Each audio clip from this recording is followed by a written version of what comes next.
When your follower count starts going down instead of up, it can feel a bit unnerving, disheartening, dare I even say sometimes panic-inducing, because you can start thinking, what have I said? What have I done? Does everybody hate me? Am I about to get cancelled? Because when you unfollow somebody, you're making a statement. If you don't like somebody's content, normally you scroll, but to unfollow them, that's a big action. There's usually a reason for that. So I'm gonna run you through the 5 most common reasons why people unfollow. And some of these are not nice things, but actually some of them are good things. And the last one on the list is by far the most common. So the first reason is misalignment or disagreement. If you post something that is in any way controversial, sharing an opinion, a stance, taking a stand, sharing values, beliefs, maybe political leanings, maybe you're staying silent on things that people think you should be speaking up about. And this is not necessarily a bad thing, because you're filtering out an audience that aren't aligned with you. And if you want to build a community, you kind of have to do that sometimes. The next one stings a little bit more, and that is loss of trust. If your audience feel like what you're saying in your content and what you're doing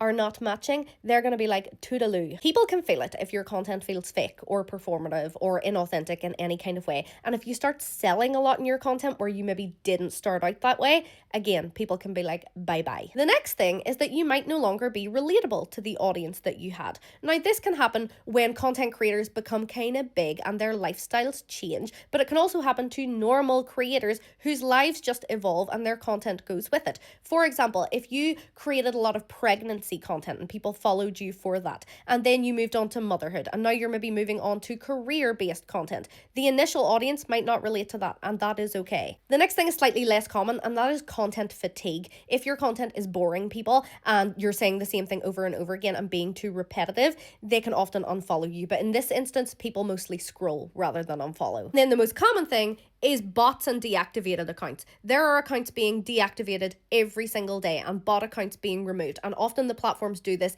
in like mass purges as well. So if you notice that your follower count is like trickling down by a couple every single day, that's usually what it is, and nothing really to worry about. If you know you haven't said anything controversial, if your content really hasn't changed in terms of relatability, if you know you're still being trustworthy, that's probably what it is.